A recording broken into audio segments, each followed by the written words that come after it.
গ্রামীণ পরিবারগুলোর জন্য এক নতুন আইন। বুঝতে পারবেন না যে এটা আমার অধিকার। আমার মতে নামের এই পরিবর্তন একটা প্রতীকী বিষয় মাত্র। এই আইনের সবচেয়ে বড় সমস্যা হলো এর প্রতারণা। এটা গ্রামীণ মানুষের সঙ্গে করা সবচেয়ে বড় বিশ্বাসঘাতকতা।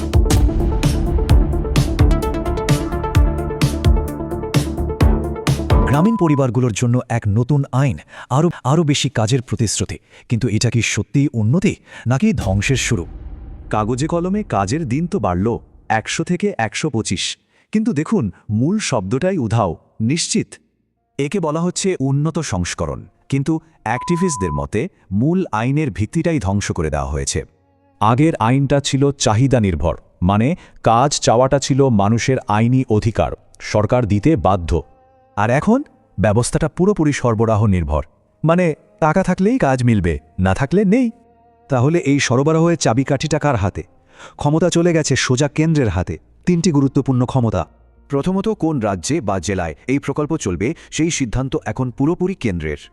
দ্বিতীয়ত, কোন রাজ্যকে কত টাকা দেওয়া হবে সেটাও ঠিক করবে কেন্দ্র তার নিজের মাপকাঠিতে। আর তৃতীয়ত, কি কাজ হবে সেই ক্ষমতাও গ্রাম পঞ্চায়েতের থেকে কেড়ে নেওয়া হয়েছে। এর ফলে একটা ভয় তৈরি হয়েছে, কোনো রাজ্য সরকারকে পছন্দ না হলে কেন্দ্র তহবিল বন্ধ করে দিতে পারে। ক্ষমতার এই পরিবর্তনের সাথে সাথে রাজ্যের ওপর চাপানো হয়েছে এক বিরাট আর্থিক বোঝাও। আগে খরচের অনুপাত ছিল ৯০ আর ১০, এখন রাজ্যের ভাগটা ১ লাফে ৪ গুণ বেড়ে হয়েছে ৪০%। টাকার অঙ্কে এর মানে কি? রাজ্যগুলোর উপর বছরে প্রায় ৩০,০০০ কোটি টাকার নতুন বোঝা। আসল আশঙ্কাটা হলো অনেক রাজ্যই হয়তো এই বিপুল খরচ যোগাতে পারবে না। তখন কি হবে? টাকার বোঝাটাই সব নয়, আইনে আরও একটা অদ্ভুত নিয়ম যোগ করা হয়েছে। বছরে ৬০ দিন কাজ বন্ধ। অ্যাক্টিভিস্টরা বলছেন এর ফলে গ্রামীণ শ্রমিকদের দর কষাকষির সবচেয়ে বড় হাতিয়ারটাই কেড়ে নেওয়া হচ্ছে। এই নিশ্চিত কাজটা ছিল শ্রমের মিনিমাম সাপোর্ট প্রাইজের মতো। এর জোরেই তারা ন্যায্য মজুরি দাবি করত। সমালোচকরা বলছেন আমরা যেন এক পুরনো সামন্ততান্ত্রিক ব্যবস্থায় ফিরে যাচ্ছি। মজুরি শুধু কাগজেই থাকবে। বুঝতে হবে, আগের আইনটা শুধু একটা প্রকল্প ছিল না, এটা ছিল নাগরিকের একটা আইনি অধিকার। এই অধিকার মানুষকে ভিক্ষার বদলে মর্যাদার সাথে কাজ দাবি করার ক্ষমতা দিয়েছিল। এখন সবটাই উল্টো। এক কথায়, কাজের অধিকার এখন কাজের আবেদনে পরিণত হয়েছে, যেন এক ধরনের দয়া বা দান।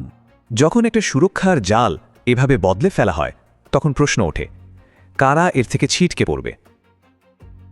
দি ডিবেটে আপনাদের সবাইকে স্বাগতম। আজ আমরা ভারতের গ্রামীণ কর্মসংস্থান নীতির বলা যেতে পারে এক আমূল পরিবর্তন নিয়ে আলোচনা করতে বসেছি। যে আইনটা প্রায় ২ দশক ধরে গ্রামীণ ভারতের আর্থসামাজিক কাঠামোকে নিয়ন্ত্রণ করেছে, সেই মহাত্মা গান্ধী জাতীয় গ্রামীণ কর্মসংস্থান নিশ্চয়তা আইন অর্থাৎ MGNREGA কে বাতিল করে দেওয়া হয়েছে। তার জায়গায় আনা হয়েছে একটি নতুন আইন, বিকশিত ভারত গ্যারান্টি ফর রোজগার অ্যান্ড আজীবিকা মিশন, মানে সংক্ষেপে VBG রামজি। আর এই পরিবর্তনের একেবারে কেন্দ্রবিন্দুতে রয়েছে একটা মৌলিক প্রশ্ন।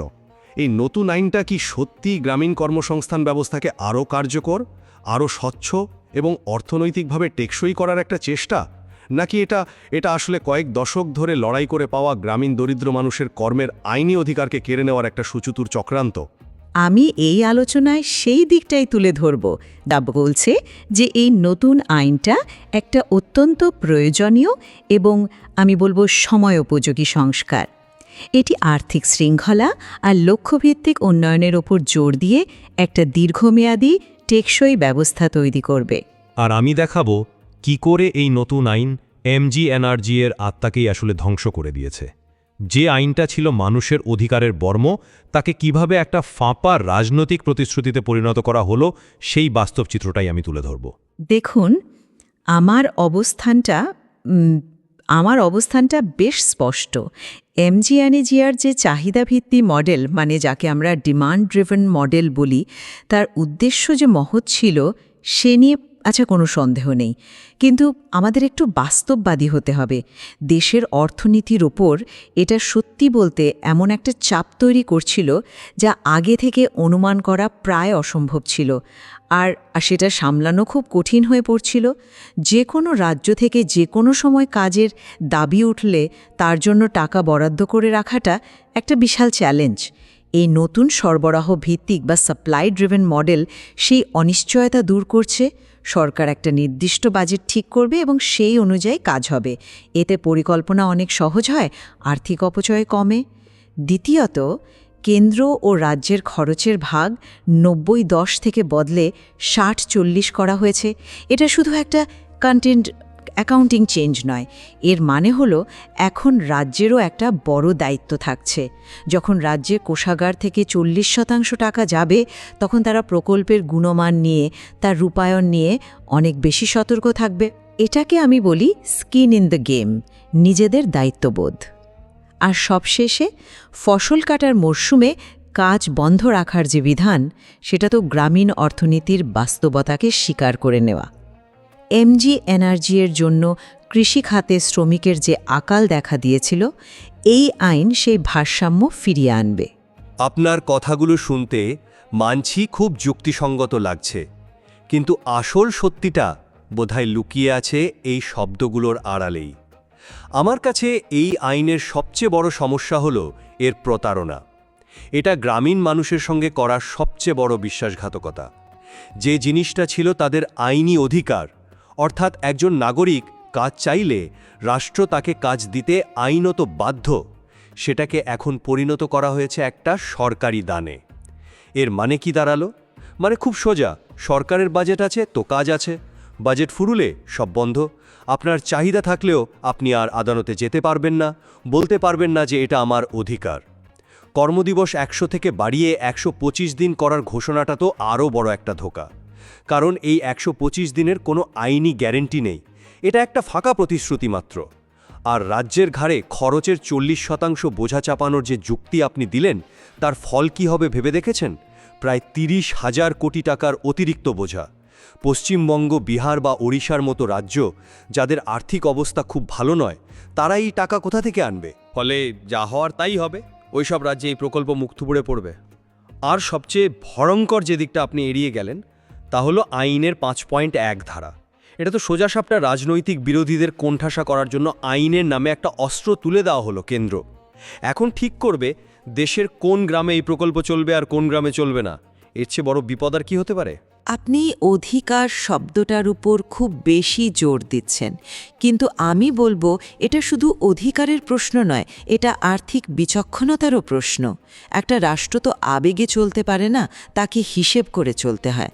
আপনি যেটাকে দান বলছেন, সেটা আসলে একটা পরিকল্পিত ব্যবস্থা। সরবরাহ ভিত্তিক মডেল আর্থিক অপচয় রোধ করে। এটা তো কোনো নতুন ধারণা নয়। পুরনো জওয়াহর রোজগার যোজনার কথা মনে করে দেখুন, সেটাও তো এই মডেলেই চলতো। একটা নির্দিষ্ট বাজেট থাকতো, তার মধ্যেই কর্মসংস্থান তৈরি হতো। MGNREG এর অধীনে এমন অনেক অভিযোগ উঠেছে যেখানে অপ্রয়োজনীয় কাজ তৈরি করা হয়েছে শুধু মানুষকে কাজ দেবার জন্য। এতে কি দেশের সম্পদের অপচয় হয়নি? এই নতুন আইন সেই ছিদ্রগুলো বন্ধ করার একটা চেষ্টা। ১ মিনিট, আমি দুঃখিত, কিন্তু আপনার এই যুক্তিতেই একটা বড় সমস্যা আছে। আপনি জওহর রোজগার যোজনার উদাহরণ দিলেন, ঠিক, কিন্তু আপনি এটা বললেন না যে ঠিক ওই ব্যবস্থার ব্যর্থতার কারণেই তো, তার থেকে শিক্ষা নিয়েই MGNREGর মতো একটা অধিকারভিত্তিক আইন আনতে হয়েছিল। কারণটা কি ছিল? কারণটা ছিল মর্যাদা। MGNREG মানুষকে ভিক্ষা দেয়নি, দিয়েছিল আইনি অধিকার আর আত্মসম্মান। কাজ যখন চাই, কাজ তখনই পাই, এই বিশ্বাসটা তাদের দিয়েছিল। তারা জানত কাজ না পেলে তারা ক্ষতিপূরণ দাবি করতে পারবে। এখন কি হবে? এখন আবার সেই পুরনো দিনে ফিরে যেতে হবে। কাজের জন্য স্থানীয় নেতা বা পঞ্চায়েত প্রধানের দরজায় ধর্ণা দিতে হবে, তাদের অনুগ্রহের পাত্র হয়ে থাকতে হবে। আপনি যাকে বলছেন আর্থিক বিচক্ষণতা, আমি তাকে বলছি গ্রামীণ মানুষকে কয়েক দশক পিছিয়ে দেওয়া, তাদের ক্ষমতায়নের প্রক্রিয়াকে সম্পূর্ণ ধ্বংস করে দেওয়া। আপনি বলছেন অপচয় রোধ, কিন্তু একটা মানুষের আইনি অধিকার পূরণ করাটা কি অপচয়? যদি বাজেটের থেকে চাহিদা বেশি হয়, তাহলে সেটা কি সরকারের ব্যর্থতা নয়? দেখুন, স্থানীয় পর্যায়ে ক্ষমতার অপব্যবহার বা দুর্নীতির যে আশঙ্কা আপনি করছেন, সেটাকে উড়িয়ে দেওয়া যায় না, আমি মানছি। কিন্তু কেন্দ্রীয় নিয়ন্ত্রণ বাড়ানোর পিছনেও একটা জোরালো যুক্তি আছে। অনেক ক্ষেত্রেই দেখা গেছে স্থানীয়ভাবে যে কাজগুলো বাছা হচ্ছে, তা হয়তো জাতীয় অগ্রাধিকারের সঙ্গে মিলছে না। কোথাও হয়তো শুধু একটা মাটির রাস্তা তৈরি হচ্ছে, কিন্তু দেশের লক্ষ্য হয়তো জল সংরক্ষণ বা বনায়ন। কেন্দ্র থেকে যখন কাজের ধরন এবং স্থান নির্ধারণ করা হবে তখন প্রকল্পগুলো বিকশিত ভারত এর মতো বৃহত্তর জাতীয় লক্ষ্যের সঙ্গে এক সুরে বাঁধা থাকবে। এতে কাজের গুণমান বাড়বে, স্বচ্ছতাও বাড়বে। আপনি এটাকে যুক্তরাষ্ট্রীয় কাঠামোর ওপর আঘাত বলছেন, কিন্তু আমি এটাকে দেখি একটা সমন্বিত উন্নয়ন নিশ্চিত করার প্রচেষ্টা হিসেবে। আপনি একে সমন্বয় বলছেন, আর আমি একে বলছি ক্ষমতার চূড়ান্ত কেন্দ্রীকরণ। আপনি বারবার আইনের ওই 5.1 ধারাটা এড়িয়ে যাচ্ছেন। আমি ধারাটা পড়ে শোনাচ্ছি। The state government shall in such rural areas in the state as may be notified by the central government provide work. এর মানে কি? মানে হলো কেন্দ্রীয় সরকার যে অঞ্চলকে চিহ্নিত করে দেবে শুধু সেখানেই এই প্রকল্প চলবে। এর থেকে মারাত্মক আর কী হতে পারে? একটু ভেবে দেখুন। ধরা যাক কেন্দ্র মনে করল পশ্চিমবঙ্গ বা কেরালায় এই প্রকল্প তারা সীমিত করে দেবে, কারণ সেখানে বিরোধী দল ক্ষমতায়। এই আইন তো তাদের হাতে সেই ক্ষমতা তুলে দিচ্ছে। কোনো কারণ না দেখিয়েই তারা এটা করতে পারে। এটা কি যুক্তরাষ্ট্রীয় কাঠামোর উপর শুধু আঘাত? না, এটা রাজনৈতিক প্রতিহিংসা চরিতার্থ করার একটা আইনি ছাড়পত্র। এটা একটা টাইম বোম্বা যা আমাদের যুক্তরাষ্ট্রীয় ব্যবস্থাকে ভেতর থেকে ধ্বংস করে দিতে পারে। আমি আপনার আশঙ্কাটা বুঝতে পারছি, কিন্তু আইন তো তৈরি হয় সদিচ্ছা নিয়েই। তার অপব্যবহার হবেই, এটা আগে থেকে ধরে নেওয়াটা হয়তো ঠিক নয়। বরং চলুন আর একটা বাস্তব সমস্যার কথা ভাবি, যেটা এই আইন সমাধান করার চেষ্টা করছে। ফসল কাটার মরশুমে 60 দিনের জন্য কাজ বন্ধ রাখার বিধানটা দেখুন। এমজিএনআরজি চালু হওয়ার পর থেকে বড় আর মাঝারি কৃষকদের একটা বড় অভিযোগ ছিল যে তারা ফসল বোনা বা কাটার সময় লোক পাচ্ছে না, কারণ শ্রমিকরা নিশ্চিত মজুরির জন্য এমজিএনআরজির কাজে চলে যাচ্ছে। এর ফলে কৃষি উৎপাদন ব্যাহত হচ্ছিল, ফসল মাঠেই নষ্ট হচ্ছিল। এই নতুন আইন গ্রামীণ অর্থনীতির সেই প্রাকৃতিক চক্রের সঙ্গে একটা ভারসাম্য ফিরিয়ে আনবে। এটা কি একটা ভালো দিক নয়? আপনি যে দিকটা এড়িয়ে যাচ্ছেন সেটা হলো এই যুক্তির আড়ালে কাদের স্বার্থ রক্ষা করা হচ্ছে। আপনি বড় কৃষকদের কথা বলছেন, কিন্তু দেশের কোটি কোটি ভূমিহীন শ্রমিকের কথা কি একবারও ভাবছেন? এমজিএনআরজি আর শুধু একটা কাজের প্রকল্প ছিল না, এটা ছিল গ্রামীণ শ্রমের বাজারে একটা অদৃশ্য শক্তি যা ক্ষমতার ভারসাম্যকে বদলে দিয়েছিল। এটা ছিল ভূমিহীন শ্রমিকের জন্য একটা মিনিমাম সাপোর্ট প্রাইস বা ন্যূনতম সহায়ক মূল্যের মতো। তাদের হাতে একটা দর কষাকষির ক্ষমতা ছিল।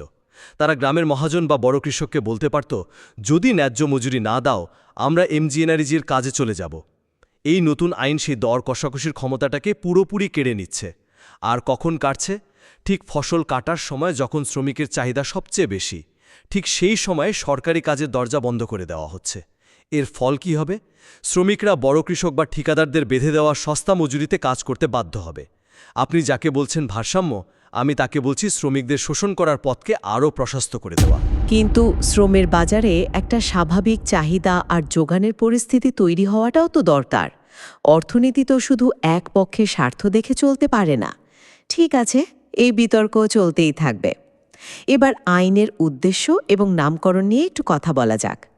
বিকশিত ভারত নামটি সরকারের বৃহত্তর উন্নয়নমূলক দৃষ্টিভঙ্গির প্রতিফলন। মহাত্মা গান্ধীর নাম সরানো হয়েছে, এটা ঠিক, কিন্তু মূল বিষয় হল আইনের কার্যকারিতা, নাম নয়। আমার মতে নামের এই পরিবর্তন একটা প্রতীকী বিষয় মাত্র, এর থেকে বেশি কিছু নয়। না, আমি দুঃখিত। আমি এটাকে নিছক প্রতীকী বলে উড়িয়ে দিতে পারছি না। মহাত্মা গান্ধীর নাম স্মরণটা একটা গভীর দর্শনগত পরিবর্তনের ইঙ্গিত। গান্ধীর নামে এই আইনের সঙ্গে শুধু একটা নাম হিসেবে যুক্ত ছিল না, এটা ছিল বিকেন্দ্রীকৃত গ্রামীণ স্বরাজ বা গ্রাম স্বরাজের ধারণার প্রতীক, যেখানে গ্রামসভা ঠিক করবে তাদের কি প্রয়োজন, কোন কাজটা আগে দরকার। সেই দর্শন থেকে সরে এসে এখন সব সিদ্ধান্ত নেওয়া হবে দিল্লি থেকে। এটা সেই পরিবর্তনেরই স্পষ্ট ঘোষণা। আর নামের সংক্ষিপ্ত রূপটা খেয়াল করেছেন? VBG রামজি। একটা সরকারি উন্নয়নমূলক কর্মসূচিতে এই ধরনের ধর্মীয় অনুষঙ্গ নিয়ে আসাটা কি খুব জরুরি ছিল? এটা কি দেশের ধর্মনিরপেক্ষ কাঠামোর সঙ্গে খাপ খায়? আমার মনে হয় এটা অত্যন্ত অনুচিত, এবং এর পিছনে একটি নির্দিষ্ট রাজনৈতিক উদ্দেশ্য রয়েছে যা একটি উন্নয়নমূলক আইনের পরিধির বাইরে। পরিশেষে আমি এটুকুই বলবো যে এই আইন গ্রামীণ কর্মসংস্থান নীতিতে আর্থিক বাস্তবতা এবং কৌশলগত ব্যবস্থাপনাকে ফিরিয়ে আনার একটি জরুরি প্রচেষ্টা। এমজিএনআরজি এর কিছু কাঠামোগত দুর্বলতা ছিল যা দেশের অর্থনীতির ওপর দীর্ঘমেয়াদী চাপ সৃষ্টি করছিল।